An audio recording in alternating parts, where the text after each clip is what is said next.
From page 127. In the State House Palace meeting, there were so many leaders. Kenyatta chairing the meeting. The meeting began. We went to church. Kenyatta began his charming talks. We had assembled in his official residence, that is the State House Palace, minutes after he had jetted back from the United Kingdom. We went to church. Father Livingstone, in white robes, opened the Bible. He said, "Let us kneel down and pray." We did. Livingstone said, "Let us shut our eyes and pray." We did. His eyes remained open so that he read the Bible.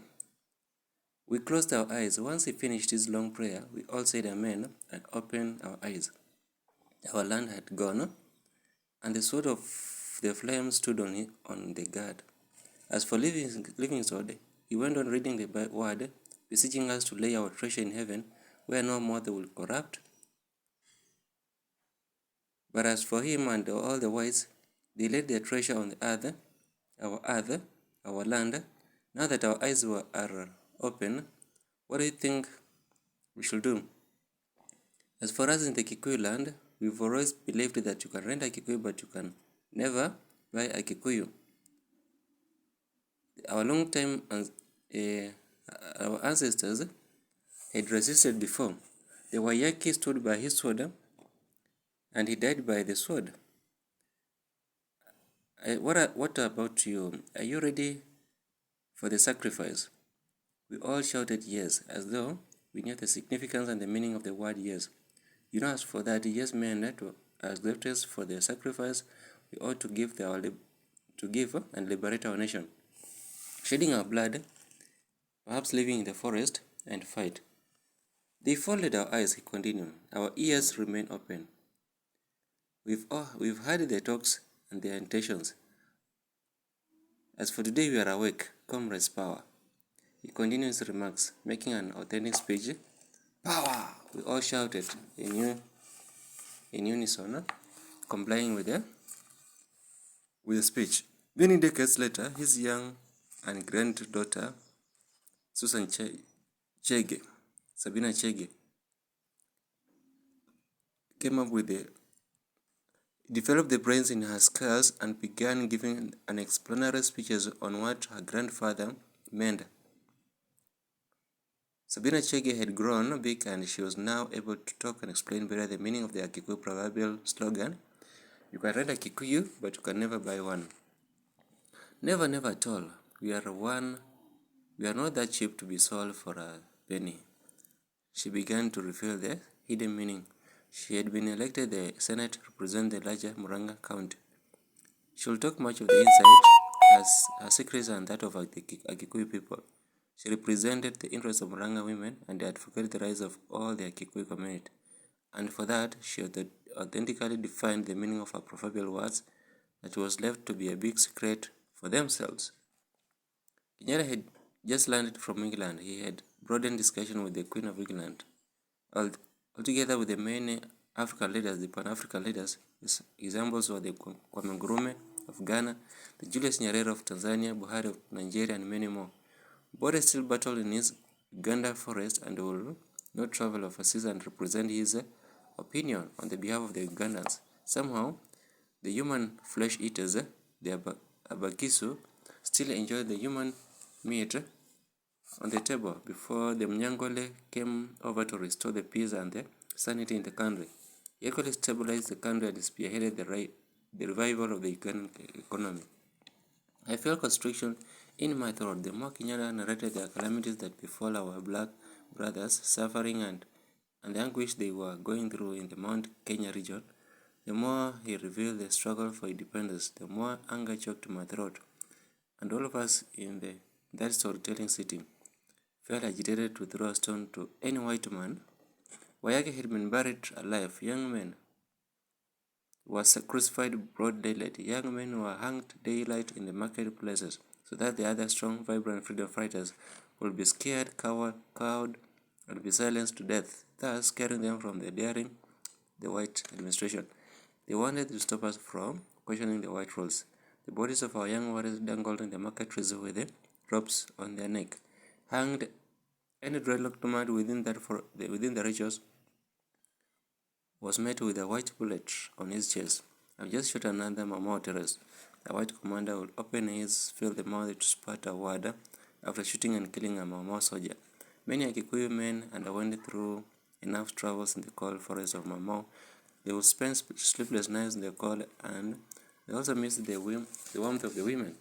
Some comfort beneath their bosom for the night. The whites had divided our kingdom, a divide and rule mechanism, and therefore became necessary to reunite and bring back our voice. Unite all for one single powerful voice that will be heard whenever Black Mouth opens and speaks. The voice that will shake the spines of the white men. After whispering to our ears, we spoke again and again, and finally made up our decision to rule our country. Self-defense. After all, the land burned, and the whites had no decision but to surrender. They had nowhere to save their feet. We all accepted. We accepted only the wise with good heart to negotiate with us. An Indian boy named Bindo Kamabindo relentlessly participated with us for the common good. Self-governance, he was for us and a friend. His input to our efforts will not be taken for that granted. Dennis Burrito defined his law firm to articulate for the Kenyan demands. Nonetheless, the state governor bowed and half-heartedly began accommodating African leadership. He began to grant and allowed us to rule ourselves, to enjoy our freedom, jailing Kenyatta, our ringleader, that would never stop us to demand for what we wanted. It was ours. Fire had been ignited and will not be extinguished. Dust for the new season will not be stopped or be quenched. We had been drenched with the revolutionary cloud. Even one day, when the governor asked for the Oginga to take up the country leadership, he bursted into his usual laughter and replied, "Not yet, Uhuru. As long as our Kenyatta was still confined, we will not celebrate. We had opened our eyes, and he had opened our eyes, and he ought to be here with us and lead us again into the freedom." The next meeting agenda became obvious as we took up the position to fill up the empty gap. African leadership. Every region had to be represented. All the candidates ought to be democratically chosen. The days had gone for the handpicking. Sir Berlin introduced and taught a document with the rules and regulations that govern the country, a constitution. Such were the days still we had to abide to the white's written document. Unless the days to come, a boy may come from the village, perhaps the Busia country. He named himself Wako, and he will draft a draft, name it Wako draft, and if subjected to discussion and approved by the parliament, then we will abide by the Wako regulation. Such documents, for example, will be politically instigated, or even to deny even a president powers to hire and fire his deputy at will, as well divorce his wife as he wishes, if they disagreed on the marital subject. Because of financial constraint that will pull them apart, a well-cemented relationship. He will not have his guts to divorce his wife, especially after they had signed such an agreement and accorded with their marriage certificate on their big public function, the wedding, an agreement that will give them a union of 10 years before renewing any other contract of that kind, something his core will not understand well. The tricky Uhuru knew his 10 agreement will run parallel. He will have to retire and rest peacefully in his home yard at Katundu. Contrary to his core, who thought of a serial 10-year, and he will enjoy the remaining 10 years for himself, because Uhuru will be retired and sleeping in his Katundu village, maybe enjoying his storytelling cousin, Honorable Kuria. Such was the importance of a new constitution during Uhuru's tenure as the president. He will not fire Ruto. Our court had another constitutional document, which is with the suggestion that added parties to an already overloaded dangi. Such a document named Punguza Msiko became a piece of toilet papers, sheets to many young people stressed up the universities with their prolonged semester. Very long semester to wind up on one academic year. How about to finish the course with such overstretched semester due to frequent college strikes in our campuses?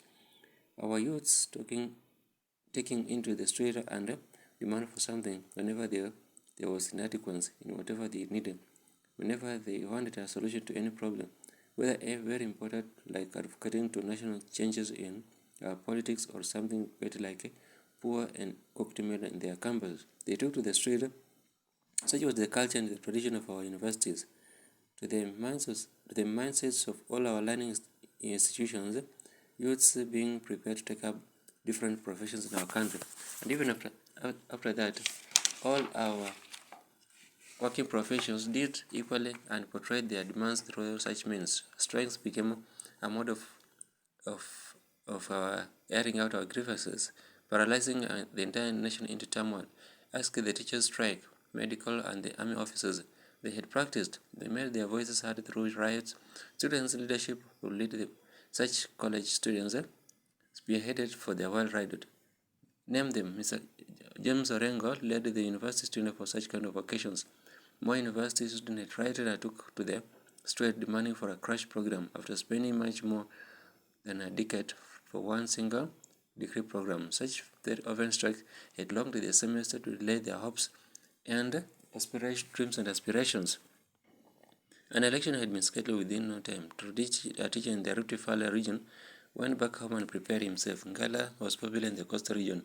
Akinka packed his convoy and toured his light region. He had difficulty talking, but since Mboya was still busy in his white-collar job, therefore Ginga received overwhelmingly this Luo region. Kenyatta hailed somewhere in the mountain.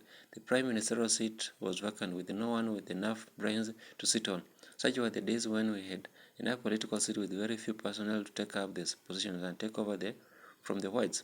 Honorable Masinde Muriru carried a voice from the western. He was poor fellow, but carried enough respect, and so he spoke on our behalf. Those are days when opportunities came, only few were ready and available for the task.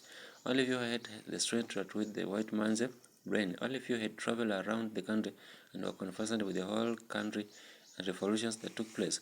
Another morning, I received such a strange call. Sakai had managed some coins and made it through a telephone booth. Hello, there Mkwazo. How are you?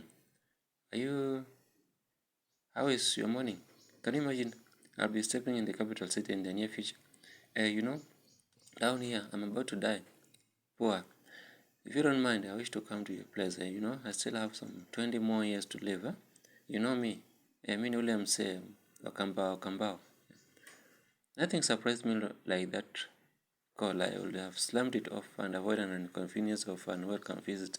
Coincidentally, Leka had heard of our conversation and felt pity for her poor boy, her blood brother. This young man will die poor if we can't offer him a helping hand, Naleka remarked with a cold voice. Anyway, I've made all requisite arrangement and offered him something to cool and rest his bones after a long and tiresome journey. A flat mat on the floor with a sheet of blankets to warm him overnight. He slept on the sitting room of my single room, partitioned with a curtain. Nothing so strange in the city life. He ought to mind his own business while I will be encountered with my sweetheart. Or he ought to close his ears. Perhaps he will have asleep and listen to the cries and the lamentation of my bed, a metal bed with net white bedding. Sometimes I forgot the stranger slept within our room, and oversighting my busy demands with Nalieka. My spring bed tossed us about that we stumbled to the ground. Two heavy-bodied persons stuck together came down to the floor from a collapsed bed. Sakai was flexible, ready and more than willing to take up any job. He came to look for a job. Nothing would stop him to make some money and change his status. He accepted wholeheartedly when Mulero offered him a club and assigned him a door to look after. He became a watchman immediately.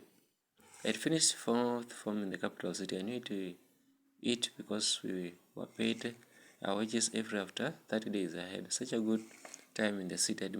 I admire the real